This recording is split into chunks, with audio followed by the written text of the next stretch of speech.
We know that's going to happen to finish that borrowing. And at some point, we're going to have to deal with Essex Elementary. And the first thing the bond rating agencies are going to be asking us is how are our reserve funds? So let's keep moving through this.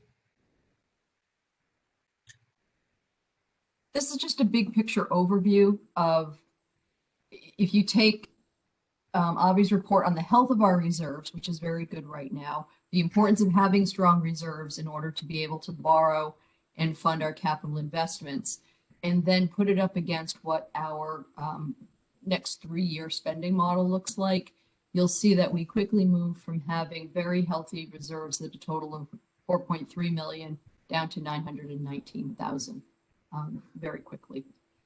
Excess and deficiency, this is just a very quick accounting. It gives you a quick snapshot of the high level capital improvements that are scheduled for each of the following years, in addition to what would be designated as revenue to operations.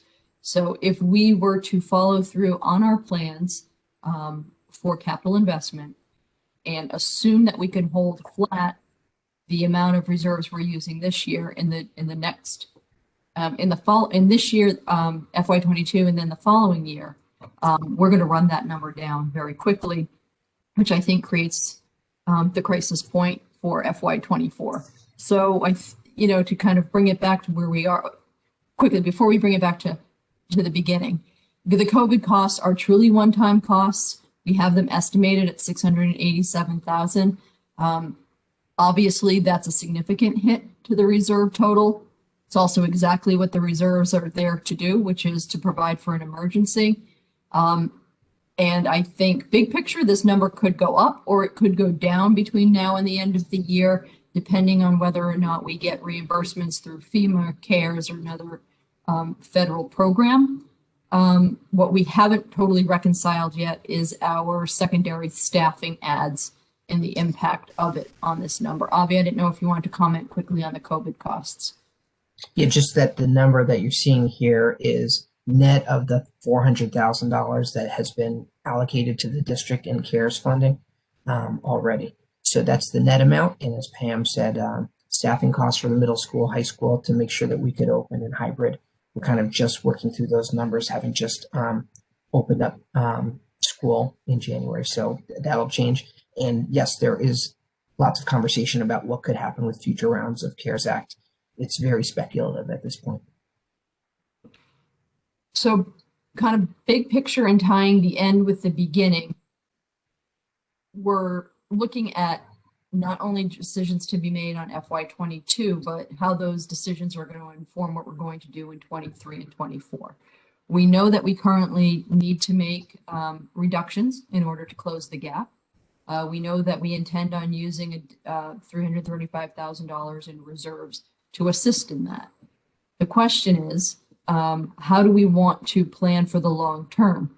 Are we comfortable continuing with program reductions and staffing reductions to fund the level services budget?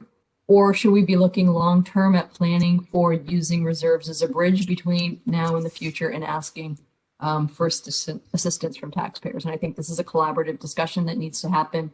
Again, as Avi said, we're not proposing override this year, but if you look at our reserve picture and go back and think about the cycle that we're in, knowing that level services actually means cuts again and again, I don't see where it gets any better in the next 2 years. And the cuts, I see the cuts becoming more difficult, more closer to the core program, and having an impact on class size and or us using more reserves than we are anticipating using now to stave that off and creating a larger gap to be corrected for in the future, which could be done either again by a reorganization and downsizing of our overall program or through a correction ask. So I think I'm ready to turn it over to the subcommittee for their commentary on it. But I just end with, we're very clear on what the numbers are and what our job is to make things work this year. My concern is that in focusing only on that, we're going to miss the bigger problem that we're going to that we need to solve in order that we're not doing this again and again and again. So Shannon and Annie, you're our representatives to the school-town collaboration team. Did we miss anything? Any concerns or comments or questions that you guys want to ask before we turn it over to public comment? I guess we could talk a little bit about the communications we've had with at the collaborative level and then with the FinComs. And you know, Ben texted me before this meeting and may want to speak a little bit about the Essex FinCom and where they're coming in. But at our last collaborative meeting, we talked about the budget and where people were. I think Manchester is able to handle this year. And then Essex had a FinCom meeting this week. I think it was this week, last week. Came down at kind of half of the committee saying, let's keep spending for the school district at 2.5. And then half of the members said, let's see if we can work at some place in the middle. I know that they had not seen the apportionment numbers yet, and that those numbers, a draft apportionment came out yesterday. So, and then I heard today that the Essex Board of Selectmen last night came down at a 2.5, which is disappointing. So that is, you know, if you look at the 3-column scenario that you posted, it's devastating. We are losing people, and we've been losing people for the past 2 years. So that's where we are. And I think, you know, we're back at the question that we had last meeting, which was, okay, what are we going to do about this? How are we going to pay for this?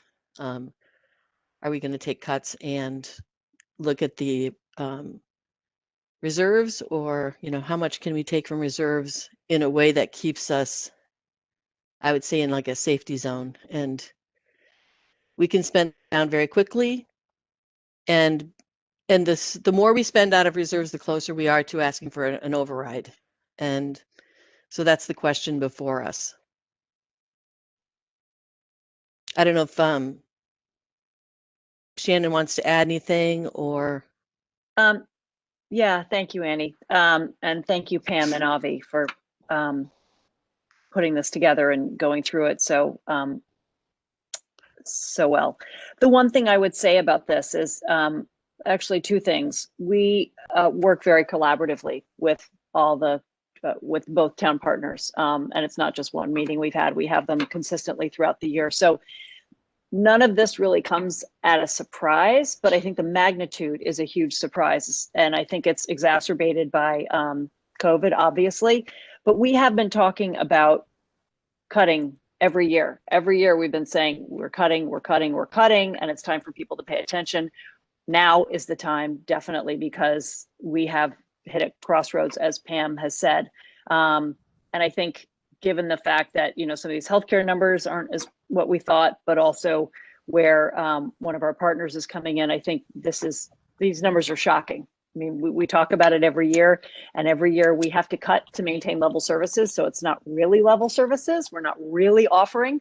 But I think we have made cuts in areas that maybe weren't so obvious and people didn't feel. We've cut probably, I want to say 7.5 positions since fiscal 18, but that was all from attrition. This is not going to be from attrition. We're going to be cutting programs and people, and people are going to feel this. Everybody's going to feel this, and it's now time to start paying attention. And I would urge parents to contact the local boards and tell them how much they value education. So we're at a point, definitely at a crossroads, and it's not pretty. So I just wanted to make that very clear. Great. Thanks, Shannon. I think, you know, and I know Greg says this frequently too, the town administrator of Manchester. It's about choices, and the exercise of making the cuts, it can be done, right? We can take the spreadsheet out and we can find the money in the spreadsheet. I think it's the consequences of the decisions to cut and whether or not people live with them. So I don't ever really want us to, don't get us wrong, we know how to do it. We know how to close a budget. We know how to identify priority cuts and go through and make it happen. But what we cannot control is folks' reaction to those cuts and what those implications are for students, staff, and families. And that's really the question we're trying to answer here, which is what is appropriate and what is the community will around starting to change some of what we offer. But not only that, Pam, when we talk about cuts, what I don't think is readily realized is that once you cut something, it costs much more money in the future to put it back in.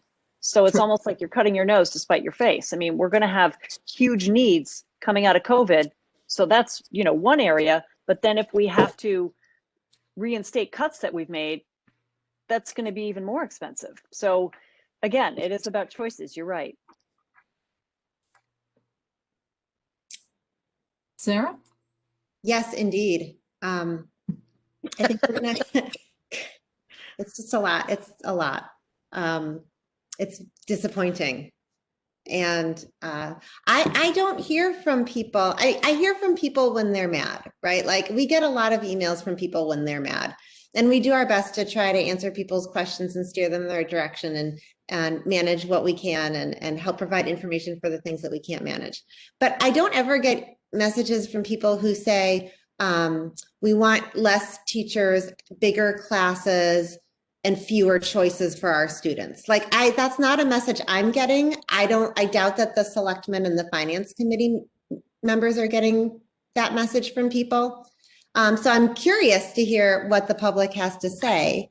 And we do have an opportunity for public comment now. If we want to go ahead and open the chat again, we'll do it just like we do in any meeting. Put in your name and your town, and we will recognize you. Sarah, did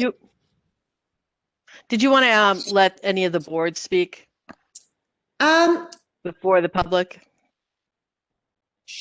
We didn't. Sure, if you think that would be better. Does anybody from any of the boards care to address the budget before the public has a chance to comment? Oh, do you mind as school committee? Can I speak, Sarah? Go ahead, Ken. I guess I just want to be clear, and I apologize for not having the printouts, but I think that the Essex Board of Selectmen was recommending a 2.5% increase this year. Half the FinCom was at 2.5%, and the rest was somewhere between 2.5% and what was the request. I guess, Pam, is it possible to pull up the page showing, or okay, you're shaking your head no, Sarah. What was the? Because I think we got information from last night's Board of Selectmen meeting last night. So maybe Annie can answer that question. Ben, I think, is on the line to speak to kind of where they are. And I don't want to. I wasn't at the meeting, so I don't want to speak to that. But Ben is on the line. Ben is the chair of the Essex FinCom. Oh, Ben, would you like to speak to that? Sure. Can you hear me? Yes, you're perfect. Thank you. Okay. Hopefully my dog doesn't bark in the middle. But yes, so there's been a few. We had, Annie mentioned, we had a finance committee, an Essex Finance Committee meeting last week on Wednesday, and then there was a selectmen meeting last night. And, obviously we've had the budget collaboration meetings as well. And so a couple of things have happened. So I think Annie summarized it well. I mean, it was back in December, right after the preliminary budget, where we, as a FinCom, we came out with the 2.5% recommendation, which we revisited last Wednesday, just given the 3-column chart that you were just talking about earlier, and what actually are the implications of that. And and as Annie summarized, we came out split. We had 6 members of our FinCom there, and so we talked about it last night at the Board of Selectmen meeting. And let me just step back for a second, just to provide a little bit of context. We had gone into the budget season understandably very conservatively. We were targeting level services.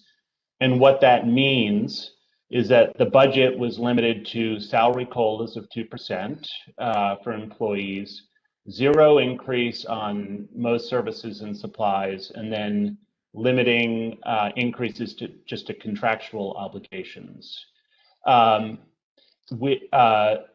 Over the last couple of days, our town accountant has presented our first draft of the town budget, and that has the 3.75% assessment increase. It's actually higher for Essex, just based on the new information, but it has the number plugged into that budget, which our budget right now stands at a deficit of $100,000.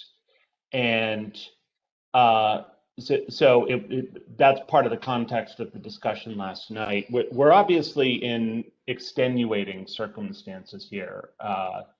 With COVID and the economic backdrop, there's real economic concerns within the town. They're real. We hear from them. We hear from residents about them. And for people who are on fixed incomes, it's a real issue because property values continue to go up, taxes continue to go up. And so, we've been trying to be fiscally prudent in the budget. So as everybody knows on this call, we had communicated an assessment, a request to keep the assessment limited to 2.5% for both towns. If you do the math, the 3.75% increase versus what we had asked for, the 2.5%, that delta is $300,000, the differential. And so with Essex paying a little bit more than a third of the apportionment, it ends up being about $100,000 in terms of that differential, which is basically the deficit that we're looking at right now for the town. So in the discussion, both on the finance and the selectmen committee meetings, there were kind of two themes that came out of that. One that was that there was real concern about forcing staffing reductions as a result of the budget request. There was concern about that, of course, in concept, but I mean, it's hard to assess without knowing exactly where the program reductions would actually occur. So obviously the devil's in the detail there. But there was also a strong view that the district should be willing to utilize reserves more aggressively. And I know that the draft budget allocates $335,000. That's consistent with last year. You've just gone over the reserve balances, now over $4 million. So just given the economic environment that we're in, it seems like we're in the proverbial, rainy day at this point. So, we recognize that using reserves to cover operations is certainly not a financial best practice in normal circumstances, but our request, is really given the fact that this is sort of an unusual environment that we're in, and we view it as appropriate, and it really is a short-term tactic needed to bridge the gap to a more strategic long-range conversation, as Pam had framed it that way. We are at a crossroads. So this is not a request that is, is any statement about the quality of the school district and the services that are being provided. And by the way, I should have said at the beginning, thank you for all that you do. It's greatly appreciated, and these budget discussions are not easy. So it's a short-term request, to get us to really a more strategic, longer-range question, which is, what is the trajectory of the school? Is it a growth path? Is it a level services path? And I think so I guess I'll end it there. Sorry, I didn't mean to go on so long. Sorry, no, it's good to hear from you. Thank you. Thank you. So Sarah, this Ken, just to respond, Ben, thank you very much for clarifying that context was especially valuable. Hearing it 2.5%, it was, what changed? Is this a long-term? And you are right, reserves are a short-term fix. Especially last year, I know there was a lot of angst on the school committee where we dipped into the reserves, I think, for about $50,000 to, again, help with a budget stabilization. So I understand that. That's good to know. I guess part of where we're building the case is an understanding of I think, Avi, we're now 5 years in after a override. The projected plans, despite massive healthcare spikes and COVID, were, I think, 7 to 10 years between overrides. I'm not sure if my memory serves me. So I personally have not a huge issue with dipping into reserves further during this, provided that there's agreement, and much like building on the 50,000 last year, which compounds again this year to higher, that we've got a long-term commitment to stabilize, or to do that override or somehow stabilize. All right. So I'm cutting Ken off. Yeah. And I'm going to pose one more question, just so as the public responds, they understand the implication of more reserves, and this is not it's a reasonable request. So if we were to be more aggressive with the use of reserves as a form of revenue to offset the cost of operations and lower the assessments to towns, we then need to ask the question, are we willing to put off our planned capital investments until the time at which we can replenish the reserves in order to afford them? Because if we get more aggressive, this assumes that 335 is held flat over 3 years. We know from experience that that number will grow each year as kind of in line with the level service span of growth. So we can anticipate this number going up. So if we move this up to 500 and carry 500,000 through for 3 years, assume some percentage for growth, what are we willing not to do from the planned investments column? And Essex Playground is already done. I mean, it's done. Everything's been signed and sealed. It's in play for the spring. All right.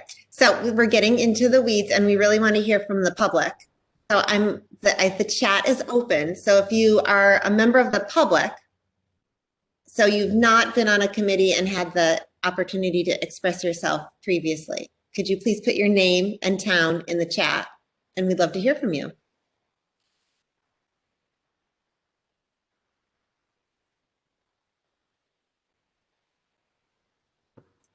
Cheryl. Hi, just looking at these numbers quickly and seeing $500,000 for Highland Field, $250,000 for Brook Street. It just makes me question a lot of things. Why we would prioritize that over staffing and programming. Are these things that can wait a year or two? That's my comment. Tim, do you want to answer that? Avi, can you speak to the health and safety issues with the Highland Field? Yeah, the Brook Street field is got an age. That field was put in 2008, and the warranty is a good proxy for what the manufacturer is willing to stand up for. That's an 8-year warranty, so that's 2016. So we certainly have been doing our best to stretch that. And Highland was put in 2011, also same year of warranty, but it's a slightly different type of field, and based on how that field was constructed, and not that it was constructed in any improper way, but it's a different style of field. It can't be stretched quite as long, and certainly acknowledged the comments about areas. So we certainly don't want to prioritize that over other things, but we need to make sure that it's safe to play on. Otherwise, at some point, it will need to be shut down. So it's certainly normal replacement, but it's obviously not as important as our operating budget. And the only reason for the two items. Yeah, go ahead. And just to channel Avi, because he's schooled me on this over the years, the purpose of reserves and the expressed intent of that stabilization account was capital investments. So it's the planned spending and the capital assessment and where we need to invest, whether it be the Highland Field or the maintenance needs, that is supposed to be the intended use of these funds. So we would act, and I agree with Cheryl. How do you prioritize a field over staffing? So, and I think that's one of the questions we're going to answer. But these are intended to be one-time funds, not an ongoing revenue stream into the budget, and that's where the big question of strategy and long-term planning comes in. So that was a great question. Thanks, Cheryl. Okay, we have Kate Cox-Sunquist in the chat. Go ahead, Kate.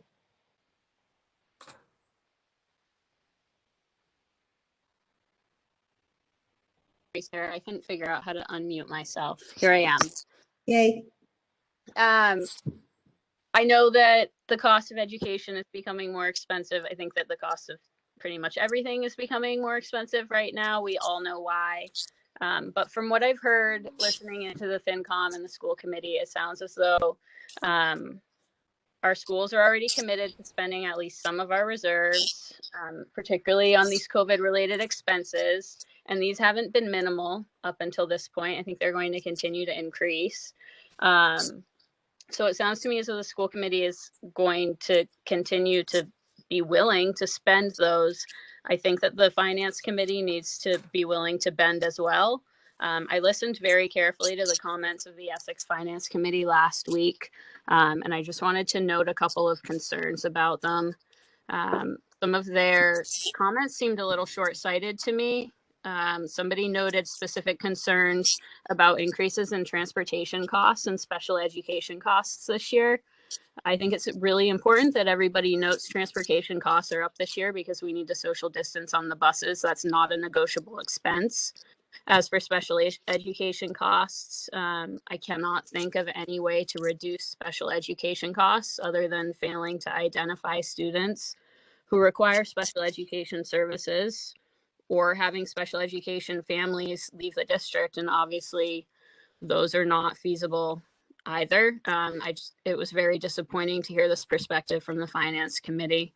And moving forward, I hope that we can find a way to meet in the middle and recognize that some of these expenses are simply not negotiable. And I hope that everybody is looking at the bigger picture and, doing their research before making these suggestions. Thanks, Sarah. Thank you, Kate. And thanks for taking the time to attend multiple meetings. I know that's a lot.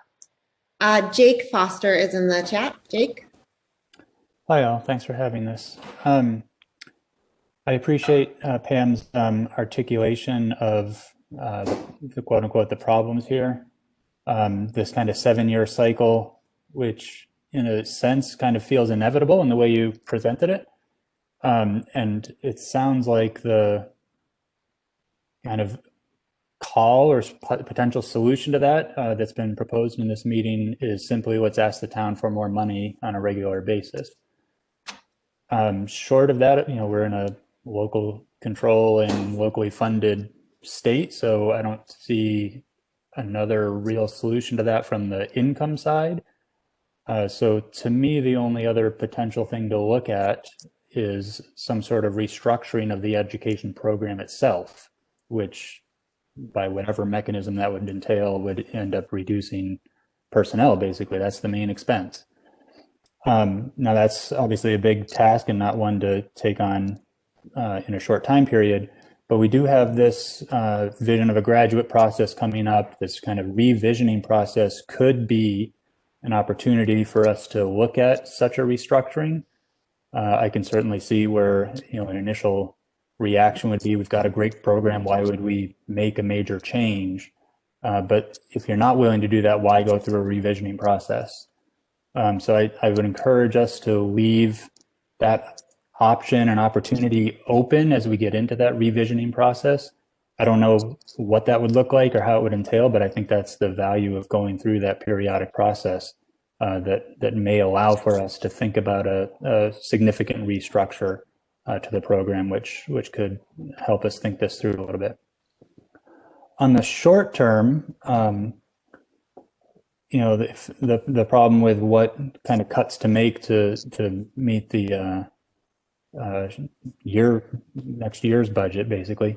I agree with many of the strategies that the district has put forward here. Fee increases, rental facilities, even changing the instrument program at the elementary school. that makes some sense. I am a little concerned that the only kind of program nibbles here are elementary focused. It seems that that's been the focus for making cuts over the past couple years.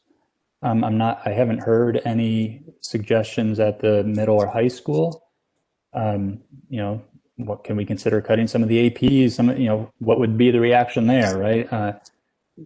Where might there be other program cuts? It seems like we keep hitting the elementary school with these staffing reductions, and that may be because that's where people are retiring from. And enrollment's going down. That's where the enrollment reduction's been. So we've been able to retire out and consolidate positions. Okay. Without cutting program. So that may be the reason it's been the case. But if it's not the case this year, then I would encourage us to look across the grade spans, because elementary keeps getting hit. And I'll tell from experience, just not having a librarian at elementary school is having an impact. At the Essex Elementary School is having an impact. Yes, there is quote unquote a librarian coverage there, but it is very different without somebody in the building to work with kids. So those are my two considerations. Thank you. Can I just jump in on that Yeah. last point? Go ahead, Shannon. So yes, while it may seem like elementary is getting hit, I would also say that the enrollment over the last, 5 years in the upper grades has been quite large. And so the fact that nothing has been added to that has the same effect.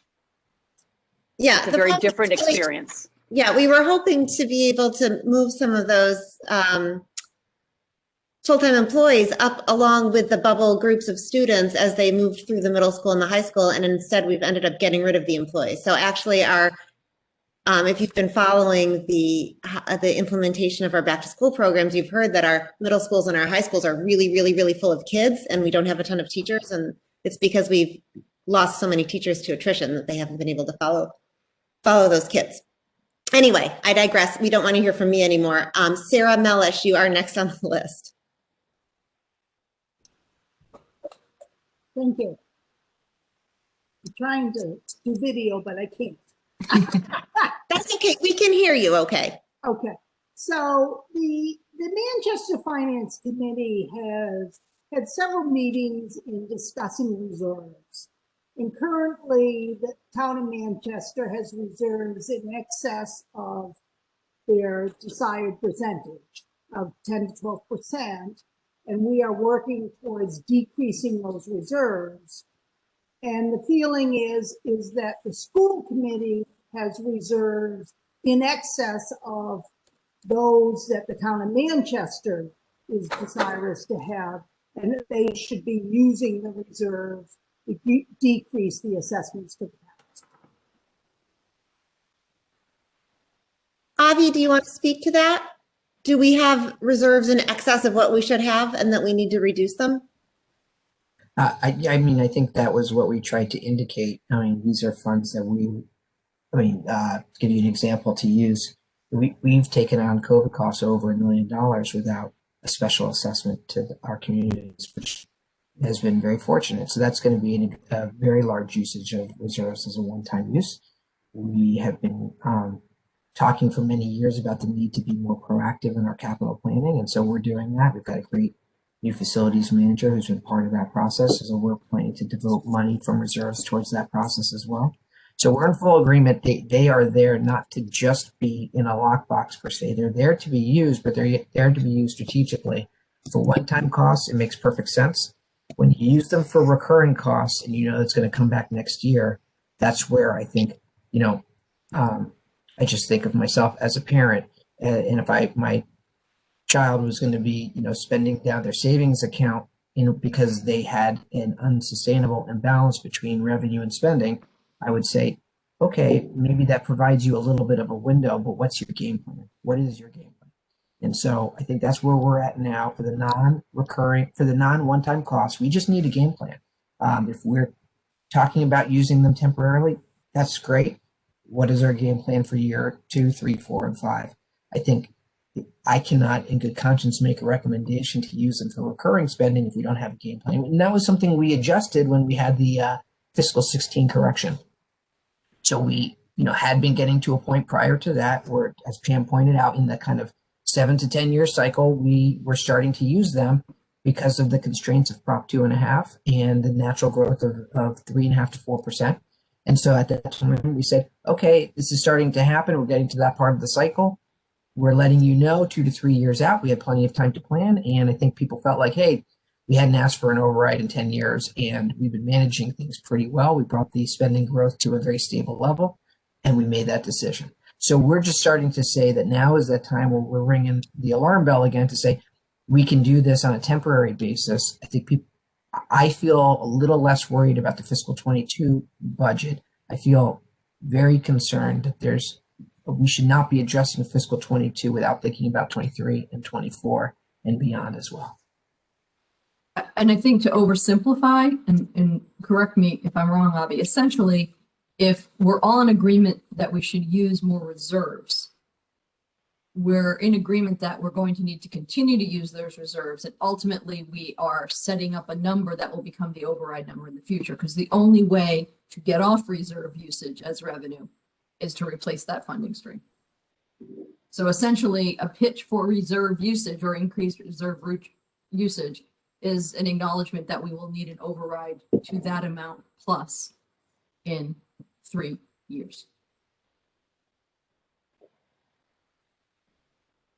Which is understandable. I mean, that may be the strategy. I want to just clarify that that is essentially the only way out of using reserves. I get it. I feel like there's dead air. Are there any other members of the public who would like to make a comment? I don't see anybody after Jake and Sarah. All right. Anybody on the phone? Is there anybody on the phone who'd like to make a comment? Is there anyone else from school committee who'd like to make a comment? I have some. Sorry. Go ahead, I was Annie. going to say, I do see some parents on the line, and I think one of the statements I made off the top to Jake's point is that one of our options can be a restructuring or reorganizing of the school. Are there parents on the line who have interest in that, who think that's avenues that we should explore?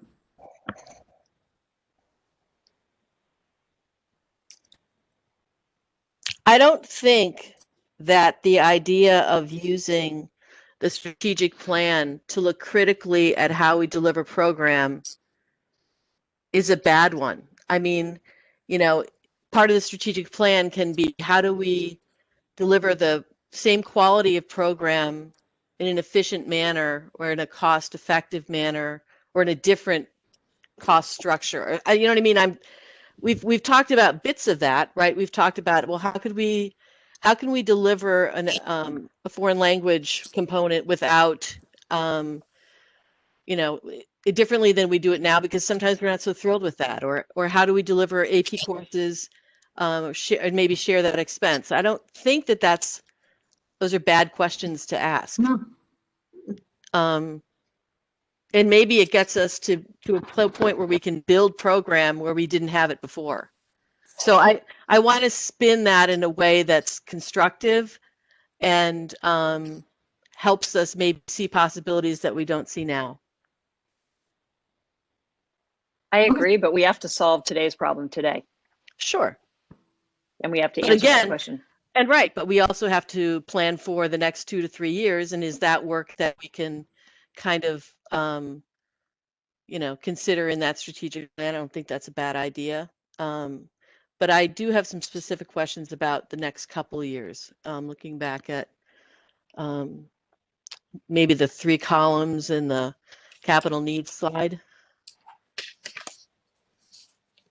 You asked the question, Pam, a little bit earlier about, do we need to put off some of these capital expenditures to utilize some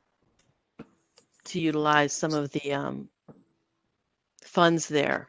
And I'm, what does that do if you put off, right? I mean, you've already got a column that says negative 361, right?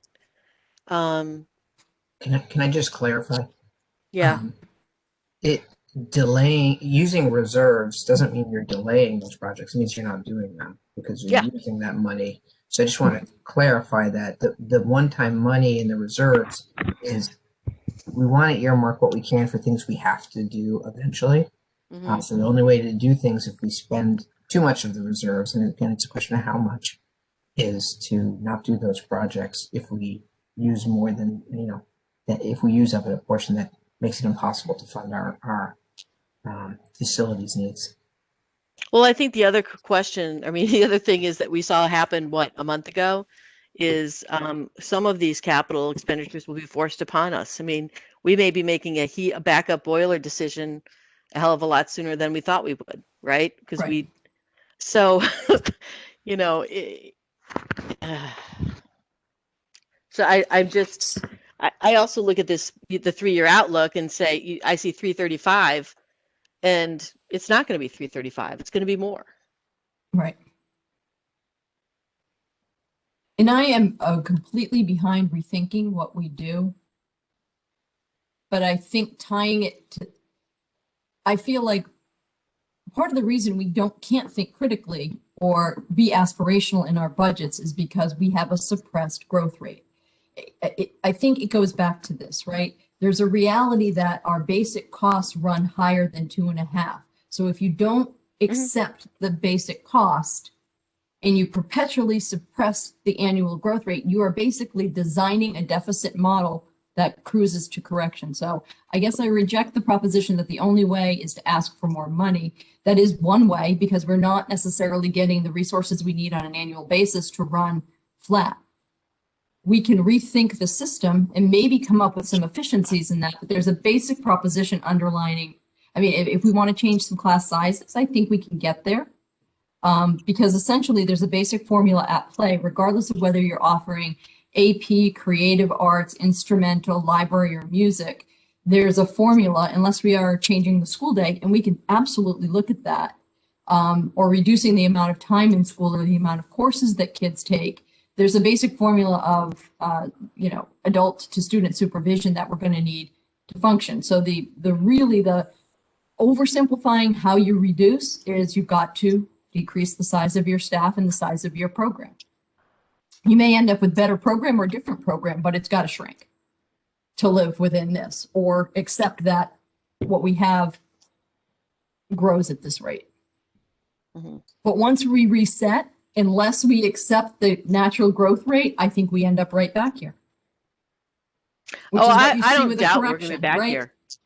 So whether you shrink your program and then go back to this model, or whether you get a correction and go back to this model, you're always going to need to reset at some point, because you're not investing the dollars in it at the time that they're needed. You're just kicking it down the road. We have Greg and Ruth are both in the chat wanting to make a comment. So I will interrupt school committee and Pam to hear from Greg and then Ruth. All right, thank you. Thanks, Greg. Couple of comments, couple of three, if I could. I just really want to caution us to use reserves for operating, as that is just such a difficult hole to get out. Yes, you can get out of it perhaps by selling an override, but think of what we're doing. We're using an override to get out of a hole. It's not using an override to advance to a higher level of service. And I just think I just think we ought to think real seriously about whether or not we want to purposely go down that path. Second is the possibility of using capital exclusions as our debt reduces. It's something that Manchester has been using pretty successfully recently. So as our debt exclusion is reduced, we have been replacing it with a like amount of capital exclusion. So taxes aren't going up, they're also not going down, but they're not going up as we use cash to pay for capital needs. So in terms of the school debt, I think we're going down in the range of 100,000 for 23. I'm sorry, for 22. I don't have that exact figure. 143,000. So we're reducing the burden on the taxpayers by that 143,000, whatever that comes out to for taxes. But the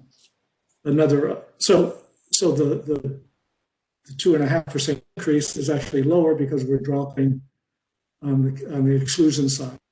Or conversely, we could keep debt the same with the capital exclusion and use those dollars instead for some of those capital needs.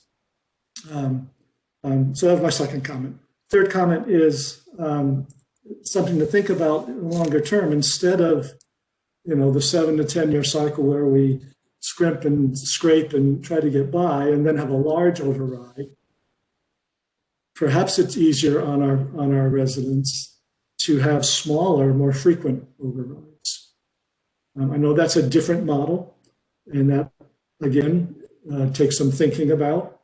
But as someone trying to manage my own budget, I'd rather know that I've got smaller increments annually than having to absorb a big hit, every 7 years. So those are my 3 comments to put out on the table. Thank you for sharing that, Greg, and for being so thoughtful about it. Ruth. Thank you, Sarah. Thank you for allowing me to speak this evening. Yeah. So for those of you that don't know me, my name is Ruth Perrine. I am the chairman of the Board of Selectmen in Essex. And I just want to thank Pam and Avi and the entire school committee for this presentation. It's been very well put together and thought out, and I appreciate all the information. At this time, if Sarah, if you don't mind, can I actually turn the microphone over to Brendan Zubricki, our town administrator, and have him speak on behalf of a couple of issues that were brought up this evening? Of course. Thank you so much.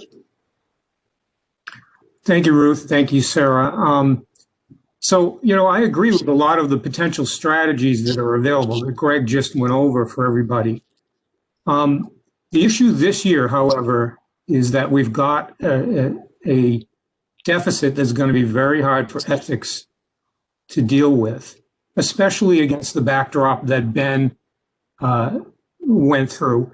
And that's what's driving what the Finance Committee had to say about things and what the Board of Selectmen had to say about things.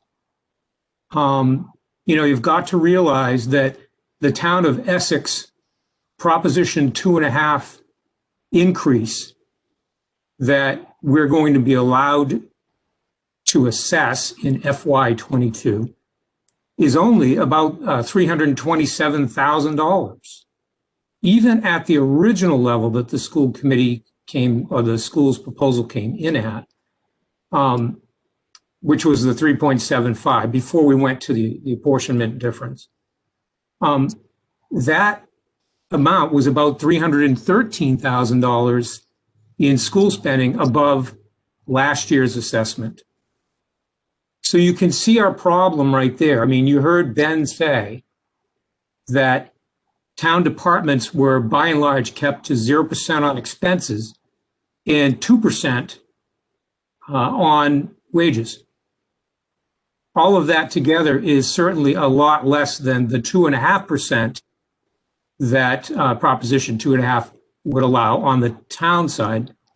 And on the school side, as I just said, most of the Proposition 2.5 levy increase is taken up by just the original proposal. So if you look at what Finance said, if you look at what the selectmen are grappling with, if you look at what I just said, it would seem to me, and I heard a lot of people on the conference tonight saying that they're not necessarily opposed to the use of reserves if it's a short term, perhaps this year type of thing. I really feel, and this is me representing the policymakers of the town of Essex, I really feel that we need to look at the use of more reserves this year to the tune of maybe 300,000. That gets to 200,000 Manchester, about 100,000 Essex. And then in the ensuing fiscal year, which will be 22, getting ready for 23, I really believe that the 2 boards of selectmen, the 2 finance committees, the town administration, and the school committee administration we'll have to have numerous conversations about where the future needs to go.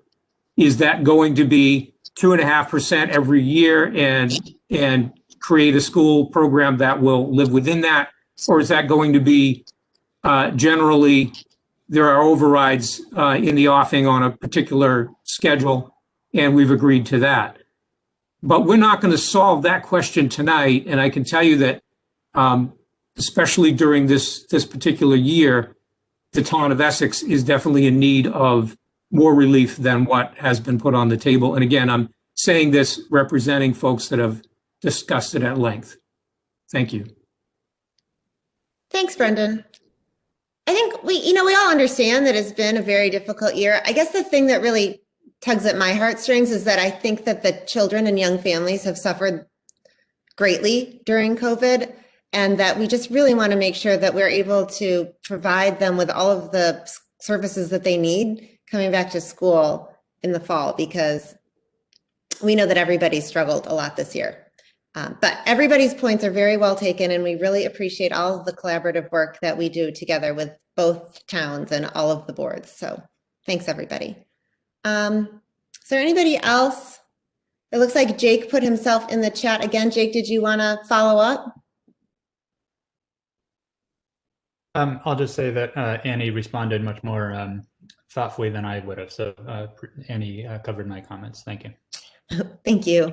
Annie's I was thoughtful. All right. Anybody else want to wrap up with any other comments? Are we going to go back to school committee discussion, or how are we going to finish this? We always end with school committee comment, Annie. So, but I mean about this. Well, yeah, and then we have also, we have next week too. But yes, sure. Let's go back to you. Are you ready? I guess we know where we are with the two towns.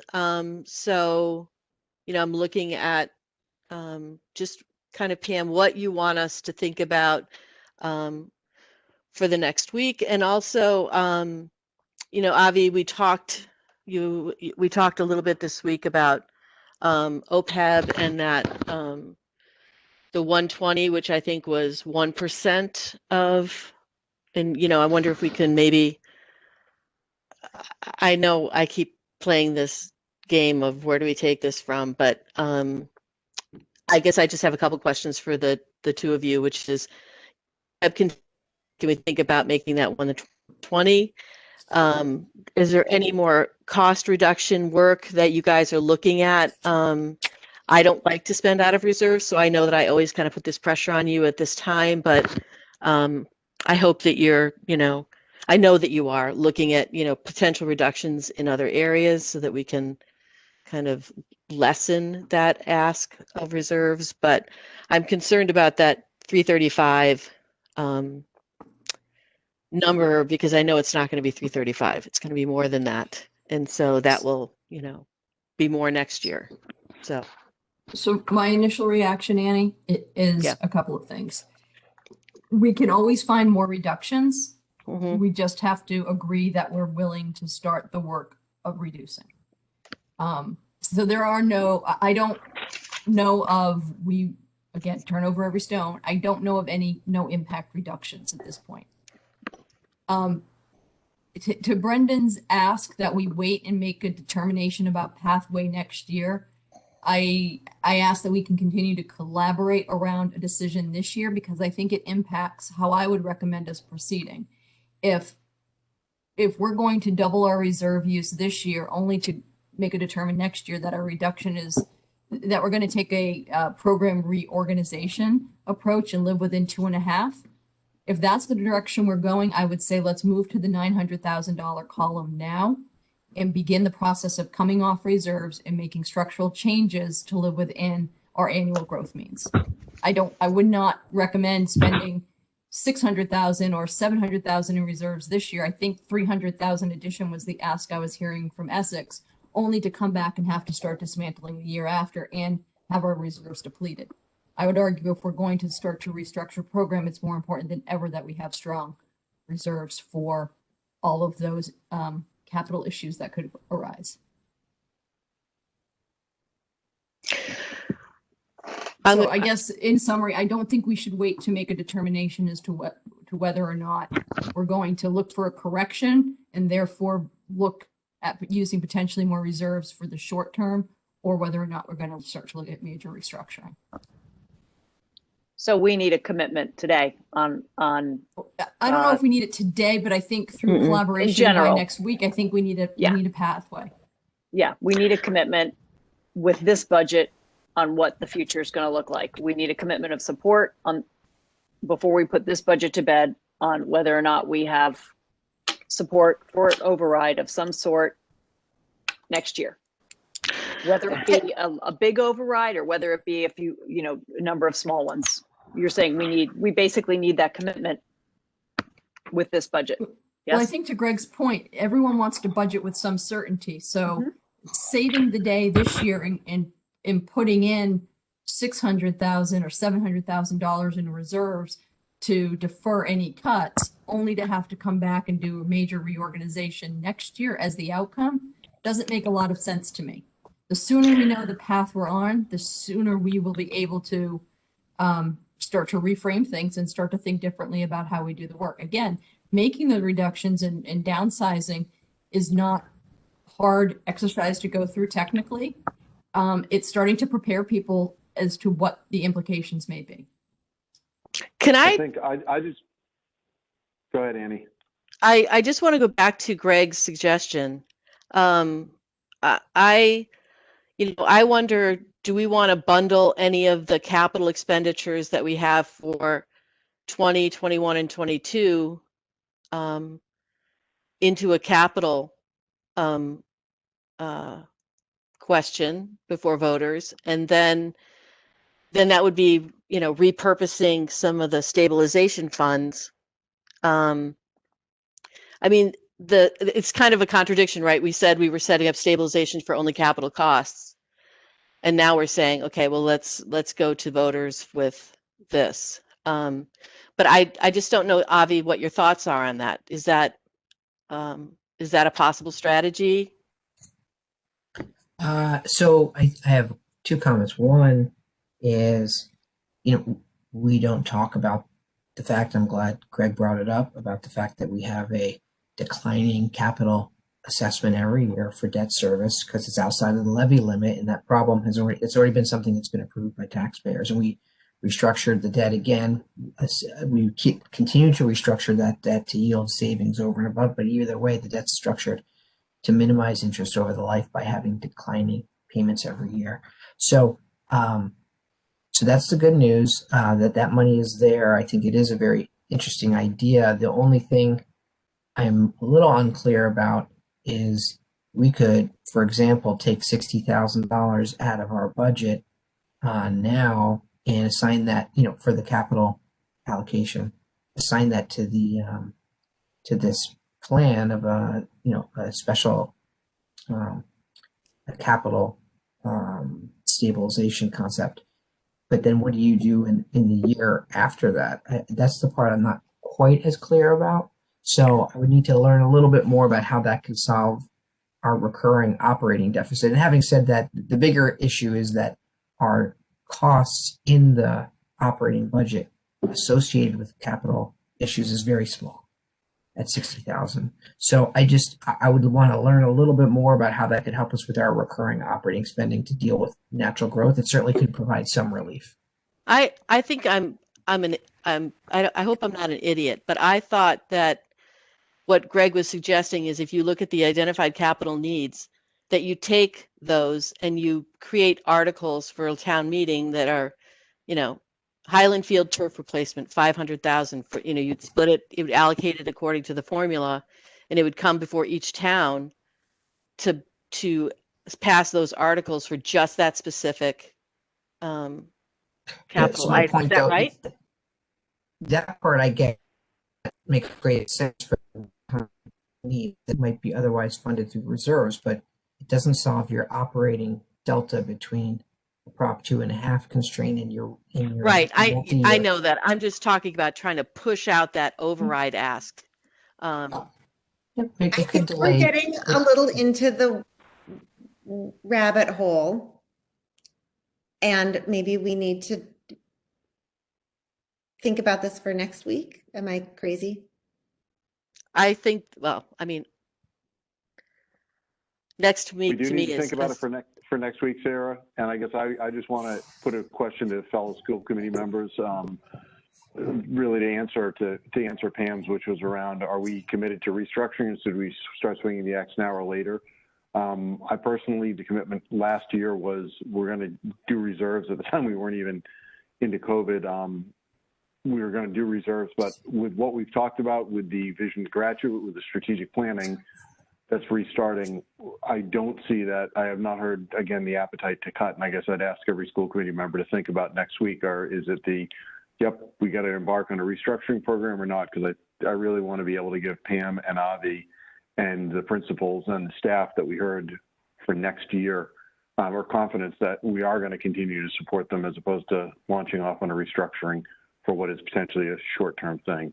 Jake's idea is good, but can't go from neat idea to execution in, I think, a month on something like that, and the time we need to get the budget through.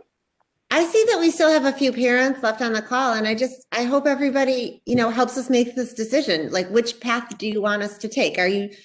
We're hearing from, as you've heard, we're hearing from people who feel like we should stay within 2.5 and we should cut our programs and we should want something different from our schools than what we've experienced. If you want great schools, then we need to choose one path. If you're okay with having a downsized program, then it's a different path. And we need to have that decision for this budget so that we can all be planning ahead for the future. I think that's what I'm hearing.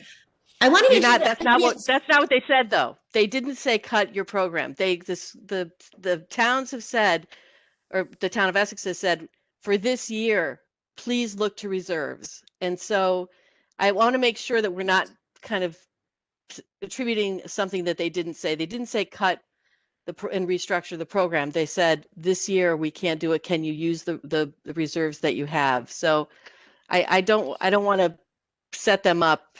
Okay. But we need to know the path going forward. We need to know, are we ready to do an override in the next couple years? Yeah. To fix this problem? Or, as Pam said, do we need to go to column 3 and start making the cuts now? So we need to figure out what we're doing. Can I ask a quick technical question? Sorry. If we made a commitment to use reserves, can they make a commitment on their end for 1 year? Like, that commitment only seems one way. So what's the commitment on their end if we commit to do that? That's my question. Maybe it's a hypothetical. No, Matt, that's a great question. And I think I clumsily tried to frame that before. I think a commitment to use reserves needs to come with a commitment to an override in some designated time in the future. Or, if the commitment to the reserves leads to live within 2.5, I don't think we should put off the inevitable. And I think Jake was talking about revisioning what we're doing. So it could be doing what we're doing in a totally different way. We're still going to be over the same barrel, which is we have the short-term solution is going to inform the long-term strategy. So I think what we do this year is actually even going to be helpful to that process and what we commit to over the next 2 years financially. Yeah. And just to Sarah's point, being a parent and a somewhat new resident, I moved here because of the schools. That's and that has the reputation reaching all the way down to New York. So I think anything to keep the schools as amazing as their reputation is the priority. But that was just my one thought. Like, commitment, I think, should go both ways. I want to make sure all the school committee members have a chance for some input. And then I see a couple of Ben, Ruth, and Christine are all in the chat. So actually, let's get to the people in the chat first, because we hear from each other all the time. Ben, go ahead. Okay, thanks. Sorry, my computer's a little slow. I just wanted to reinforce what Annie was saying, that just to be clear, that the that the Essex request is very specific to this budget. And I think the question around, over the long-term trajectory, are we looking at 2.5, 3.5, or 4.5? It's still out there. And I think we all understand that level services, as Avi had articulated at the beginning, is 3.5 to 4%. Clearly, 2.5% is a degradation. And anything beyond the 4% is some sort of a growth path. And so I don't think we've made that decision, in terms of collectively what we want. So we're speaking very much specific to this year. And I do think Greg's idea has merit too, because, if it is more of a growth path or even level services path, which, exceeds the levy limit, then maybe we do have mini overrides, but we're all clear on, what needs to be done year in and year out. So anyway, that's the point I was going to make. Thanks, Ben. Ruth and then Christine. So Ruth. Sorry, Sarah, Jake Foster was before me. Do you want to let him go first, or do you want Oh, he did. He did go again. Oh, he did. Okay. Yeah. So I'm gonna take off my focus on the school for one moment, and I'm gonna put on my Board of Selectmen hat. I just need to. Somebody made a comment earlier about being disappointed that the boards are even having some of these discussions, and I think at this moment I'm going to have to sound like the bad guy and kind of be the heavy. But, our constituents do reach out to us as Board of Select members. And one of the things that we look at this from, 100% perspective. It's not just about the school. The school is the biggest portion of our budget. It is more than 50% of the overall town of Essex budget, as everyone is aware. However, 45% of the Essex residents use the school system. 55% of those residents do not use that school system.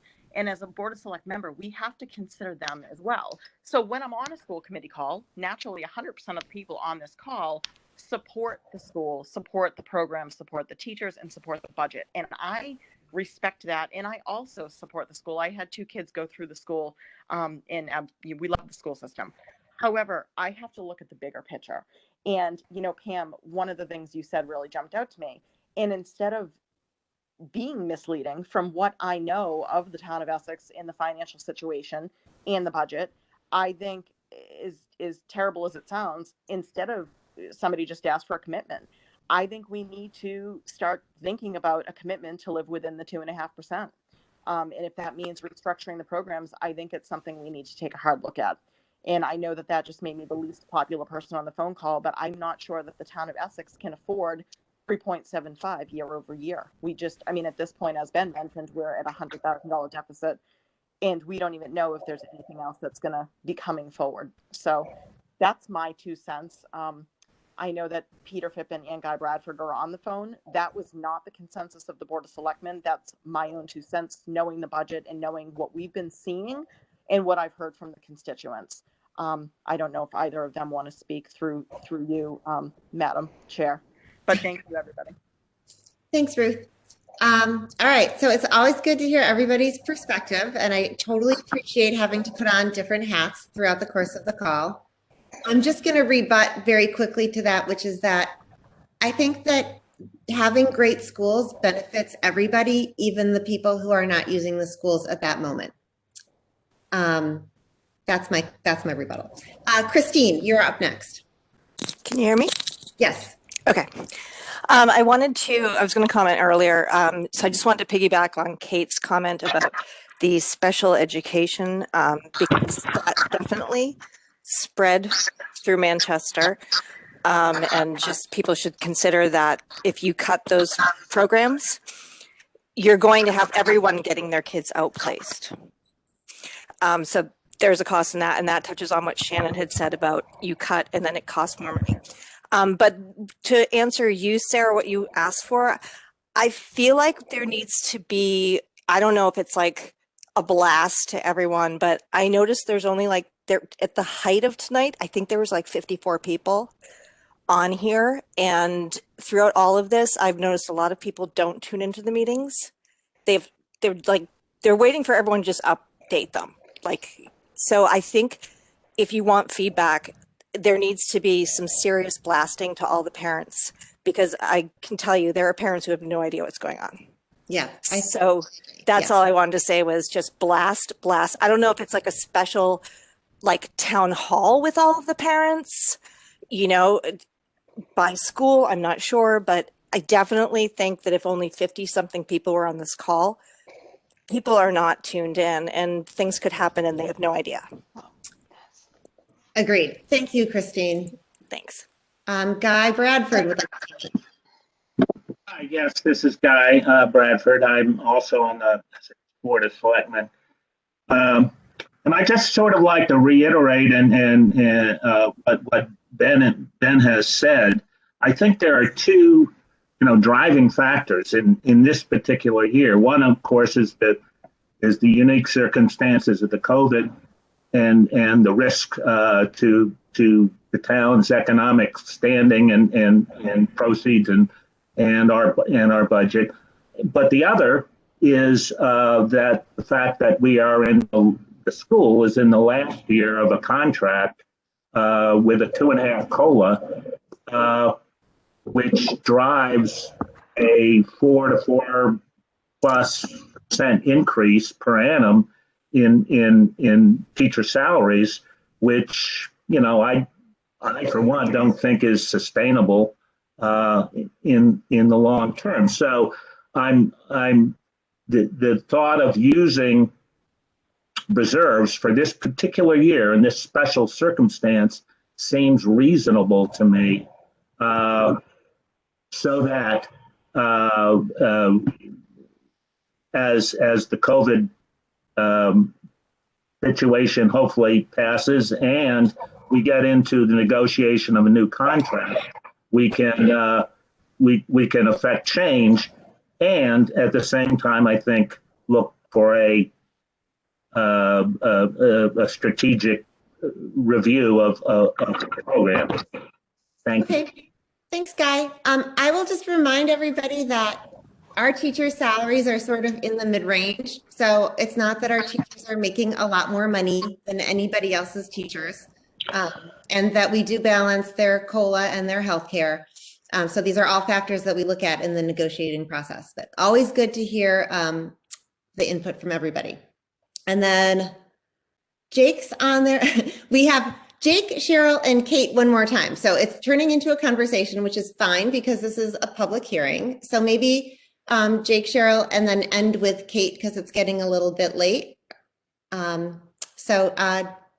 Jake, did you want to speak again? Yes, thank you. I wanted to follow up on the discussion. So I completely agree with Christine that some sort of town hall, some sort of conversation with parents would be great. I do reject, however, the idea that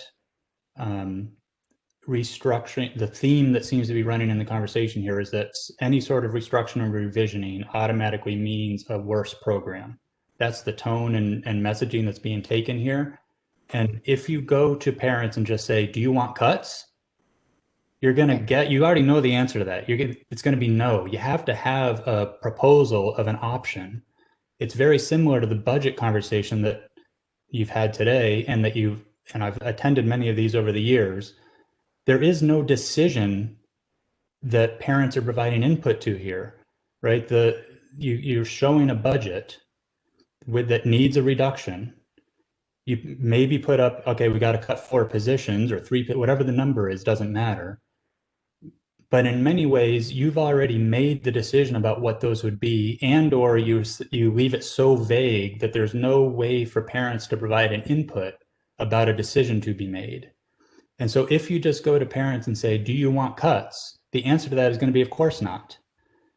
You have to be able to show an alternative possibility that they can weigh to say whether or not that would be a valuable change. And that's why you need to go through the revisioning process in order to suggest a possible restructuring. And so I think my comment was misinterpreted as being, do that restructuring now. I tried to put it in the long-term context. And that's the reason for it, is so that parents and public have something to choose between, not just cuts or no cuts. Thank you. Thank you, Jake.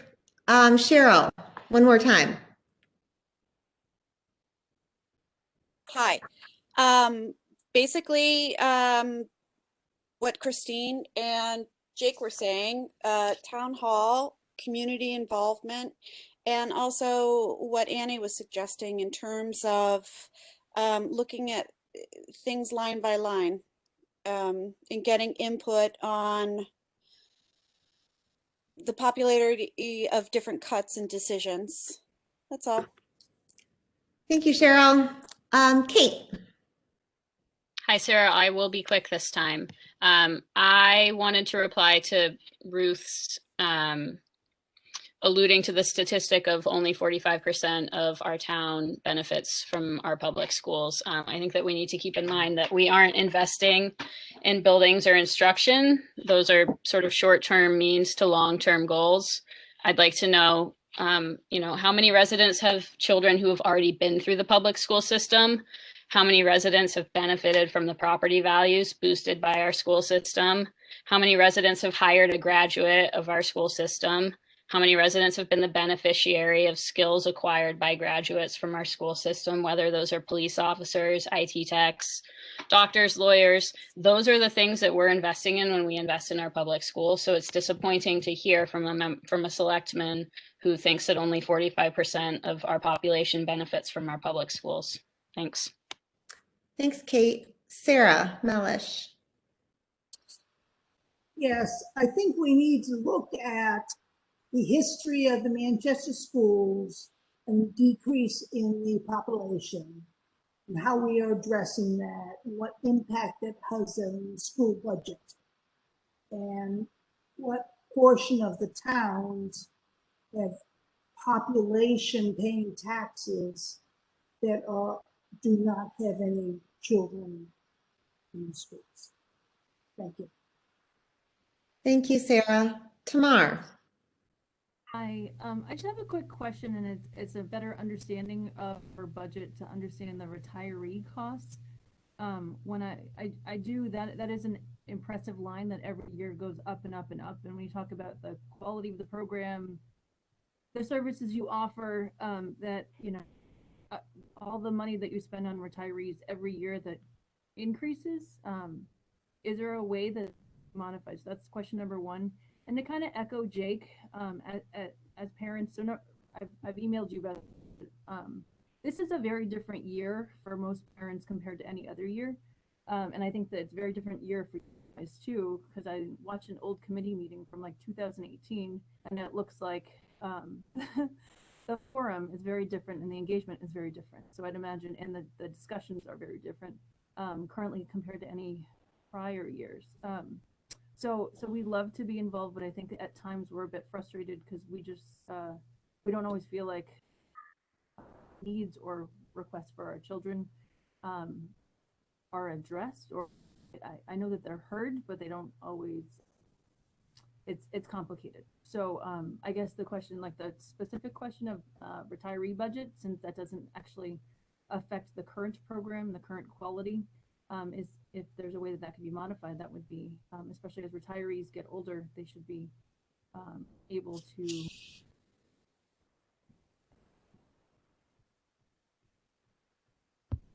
Avi, do you want to speak to the question about retiree healthcare?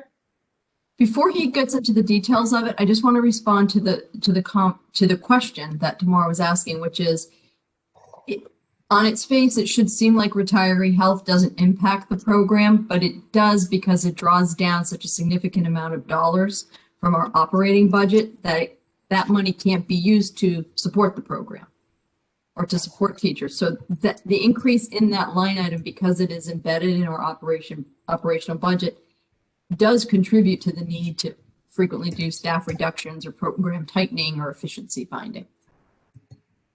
And Avi can explain how it escalates and why it's legally our responsibility.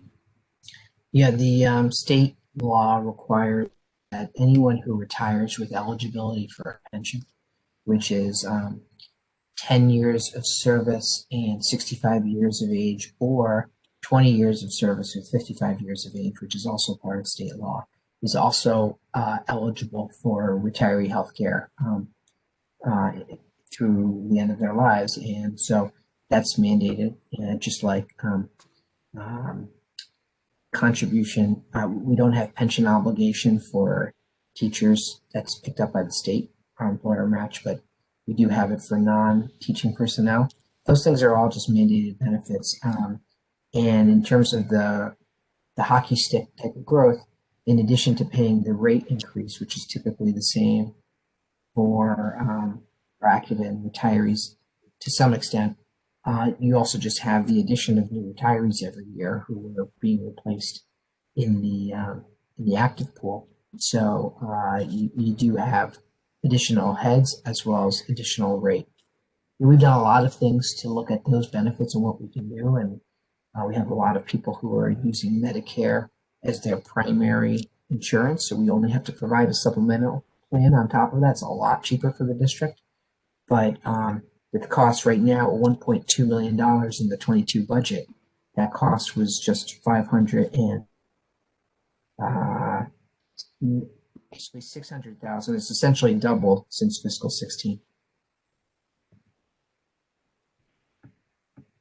Because rates go up and we have more retirees, right? So, whammy. All right. I think that answered Tamara's. Did we get all your questions? Yeah. All right. Sure. Ruth, go ahead and say what you need to say, and then maybe this is a conversation that needs to be moved over to the Board of Selectmen's meeting in the future, but go ahead and reply to Kate. Sure. Thank you, Sarah. I wanted to just comment that I was speaking to when Pam had basically said if we're going to be looking for the use of more reserves this evening, she would rather just jump to column 3. So I was saying, hearing from constituents, 45% of the Essex residents use the school system currently. At no point did I use the word benefit from. Of course, 100% of the people benefit from the school system. So I just don't want that word put in my mouth, because I said currently 45% of the residents use the school system. And I'm sure that over the course of time, 100% of them have used it at some point or another. But everyone benefits from the school. Please place bets. And I just say, Ruth, I appreciate the answer that you gave. And I think my comment on jumping to column 3 isn't about having any desire to strip down the program. It's just, I'm facing this now with my budget hat on. There's a whole programming side, and I think Jake's suggestion of an exercise to revision what we do and find new and creative ways is an excellent path forward. I think I'm pretty clear on the basic formula for funding the schools. And we're going to be able to move the needle a little, but I don't think we're going to be able to move the needle to the $500,000 annually in reductions without a 3 to 5 year plan to get there. That being said, I would appreciate if the consensus of both towns is that it has to be 2.5. That's a valid way to approach this, and it just means we need to look at things differently. And when that is the desire, we can lay out exactly what that might look like over the next few years in a comprehensive way that would allow people to comment on subsections of the plan. If we're saying that's not really where we want to be, this is a one-time emergency, we're in crazy times, let's just boost the use of reserves and agree that we need to go and ask for some assistance down the line, that's fine.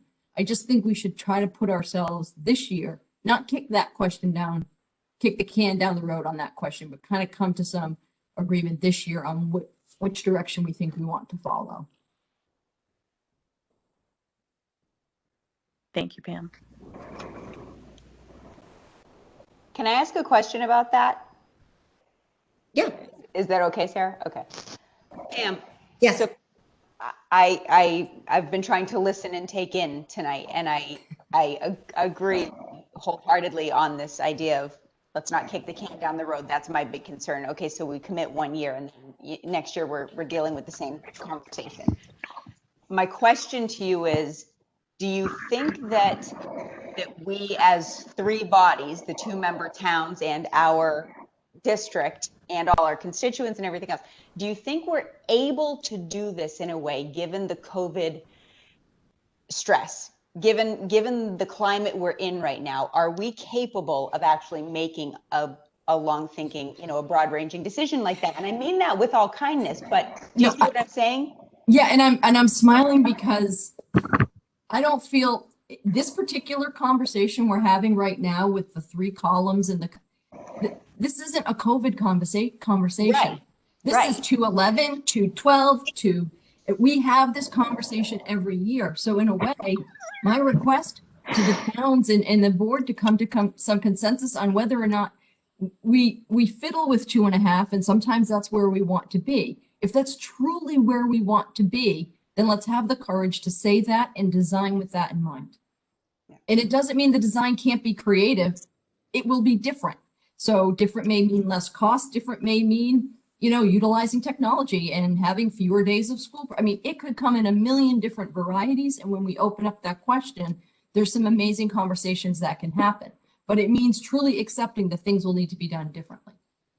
And I don't think we can put that blueprint out right now. I think it is a budgetary question that's going to drive how we respond, right? We didn't anticipate COVID. It came, we had to respond, and we came up with creative solutions. So, I don't ask the question. We can go in either direction, and I don't assume one is necessarily going to be negative, but it will be different, and it may be smaller. Conventional wisdom would say that it would be. So yeah, I don't. To summarize, I don't think it's a COVID conversation. I agree, and that's exactly my concern. Is that right now we're all so underwater with COVID that. So I guess my request to any elected officials or appointed officials from either of our member towns and also to us is to really be sure as we're moving forward with this decision that we're thinking not about the COVID stress and that we let go of that stress in this unique situation, looking at what we're actually asking of our school district for the long term, like for a whole separate thing, and that we really are clear about that as we're having this and really able to separate those two things, because I agree, it's simply not a discussion about that. Thanks for that. No problem. Anybody else on school committee want to weigh in who didn't get an opportunity? Or who has one more thing to say? Well, wait, is this school committee comment now, or is this still a budget conversation? You've got to clarify. Yeah, we can go to school committee comment. Sure. It's almost 9:15. That's my bedtime. So yes, entertaining school committee comment. Anybody have something to say? We're past mine. Yeah, Teresa's raising her hand. Go ahead, Teresa. We love hearing from you. I'm doing it so sheepishly though. No. I just want to circle back to something that I noticed way earlier in the way at the beginning with the principals, and that I just want to kind of put forth as a thought as we look toward meeting again next week, which was the discussion but concerns that came up about attendance. And it was a little new to me and a little bit alarming. And I just want to put out there going forth this reminder that while I'm sure it's maybe surprising that we don't have as many kids attending in hybrid as maybe we hoped, or certainly as are possible. I hope that we're not coming at this with an attitude of trying to pressure those families. Families are in a really tough situation, and many of us have adapted to the way things are. And so, when we did this all along, we said, it's always an option to remain remote. And we never put any stipulations on that. We didn't put stipulations for activities, and we didn't put stipulations for your reasons. We just said, let us know a week in advance for secondary. That's really all we said. So when we start talking about concerns and stuff, I hope that doesn't start to trickle down to the students in terms of feeling pressured to be in school when a lot of times it's not their decision, and sometimes it is, but you see what I'm saying. That's all. Agreed. Not at all on the part of the principals. I think they've been fielding some questions about, I think at our last survey, we had about 90% commitment from parents, 90 to 95% at the secondary to return to school. So it's a significant difference from what parents reported. And I think they're trying to sort out the why of it. And I think they have a handle on it, but no, there's no pressure being placed on the students. I think what they're trying to, they've only been at it a week, but what they want to ensure is that it's not a week-to-week choice based on travel or something along those lines, but it's truly something that's about health, safety, conditions at home type of thing. Like we have some, I think the concern among some faculty is that there's some bouncing in, potential for bouncing in and out. So I think they're going to handle it like they would handle anything else, which is on a case-by-case basis. But there's every intention to honor the commitment that will remain in high flex, and that is an option for folks. I do think they're getting some questions from other parents about can we do more to increase the number of students who are attending school, to make it more of a more robust classroom, because some of the classrooms have only a couple of students in them. That is indeed unfortunate, but here we are. Okay, thank you. Sorry, thank you. Yep, no problem. I think it's a testament to what a great job they did with remote. And I think that the students are going to trickle back into the classroom. This was their first week. It was the first week, yeah. And kids and families who are nervous, but I think we'll get there. Does anyone else have school committee comment before we say goodnight tonight? Just one thing, I just wanted to always recognize, I know there's a lot of talk about teachers, justifiably so, but always, I'm an operations guy, always want to recognize the maintenance guys, the food service, technology. I don't know if you guys dealt with that Google Verizon problem midday today, but just a lot of the behind the scenes people that keep everything clean and safe and healthy and everyone well fed. So a lot of other hard work goes into making sure the school opens, especially in this situation. So just recognizing those folks as well. I agree. And, that's a common theme we heard from all the principals tonight, and also from our student, was that people are feeling safe and comfortable in school, faculty and kids. And that's really important. So thank you. Oh, okay. Ruth needs to go ahead and adjourn her Board of Selectmen meeting. So why don't we let you do that, Ruth, so that you can be official. Thank you, Madam Chair. At this time, I'll take a motion to adjourn the Board of Selectmen meeting.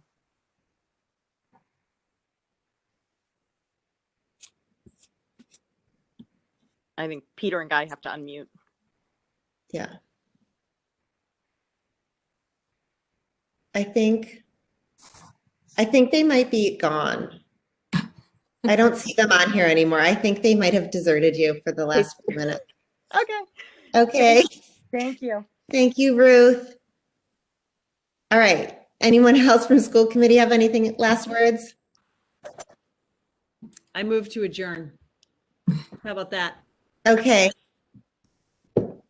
Shannon moves to adjourn. Is there a second? Second, Warnock. Second from Ken. Okay, Eric? Yes.